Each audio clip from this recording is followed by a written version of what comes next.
शिरसा चतुर्भुजम्। अथ षष्ठः अध्यायः। इक्ष्वाकु के वंश का वर्णन, मांधाता और शोभरी ऋषि की कथा। श्री सुखदेव जी कहते हैं, परीक्षित, अम्बरीश के 3 पुत्र थे, विरूप, केतुमान और शंभु। विरूप से वृषदश्व और उसका पुत्र रथीतर हुआ। रथीतर संतानहीन था। वंश परंपरा की रक्षा के लिए उसने अंगिरा ऋषि से प्रार्थना की। उन्होंने उसकी पत्नी से ब्रह्म तेज से संपन्न कई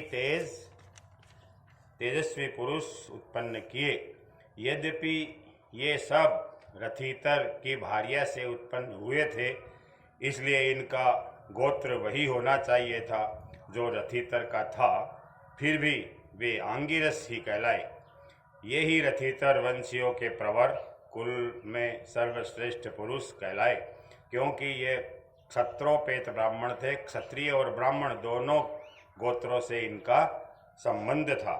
परीक्षित, एक बार मनु जी के छींकने पर उनकी नासिका से इक्ष्वाकु नाम का पुत्र उत्पन्न हुआ।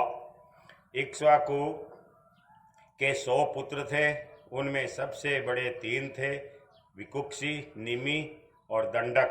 परीक्षित, उनसे छोटे 25 पुत्र आर्यावर्त के पूर्व भाग के और 25 पश्चिम भाग के तथा उपर्युक्त 3 मध्य भाग के अधिपति हुए। शेष 47 दक्षिण आदि अन्य प्रांतों के अधिपति हुए।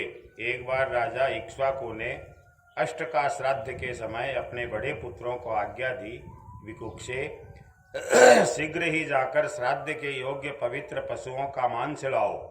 वीर विकुक्षी ने बहुत अच्छा कहकर वन की यात्रा की। वहां उसने श्राद्ध के योग्य बहुत से पशुओं का शिकार किया। वह थक तो गया ही था, भूख भी लगाई थी, इसलिए यह बात भूल गया कि श्राद्ध के लिए मारे हुए पशुओं को स्वयं न खाना चाहिए। उसने एक खरगोश खा लिया। राम राम। विकुक्षी ने बचा हुआ मांस लाकर अपने पिता को दिया।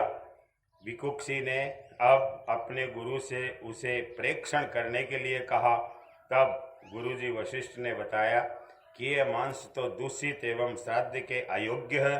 परीक्षित, गुरुजी के कहने पर राजा इक्ष्वाकु को अपने पुत्र की करतूत का पता चल गया। उन्होंने शास्त्रीय विधि का उल्लंघन करने वाले पुत्र को क्रोधवश अपने देश से निकाल दिया। तदनंतर राजा इक्ष्वाकु ने अपने गुरुदेव वशिष्ठ से ज्ञान विषयक चर्चा की। फिर योग के द्वारा शरीर का परित्याग करके उन्होंने परमपद प्राप्त किया। पिता का देहांत हो जाने पर विकुक्षी अपनी राजधानी में लौट आया और इस पृथ्वी का शासन करने लगा। उसने बड़े बड़े यज्ञों से भगवान की आराधना की और संसार में ससाद के नाम से प्रसिद्ध हुआ। ससाद, सशक कहते हैं संस्कृत में खरगोश को, अद्वानी खाना, खरगोश को खाने वाला ससाद कहलाया वो।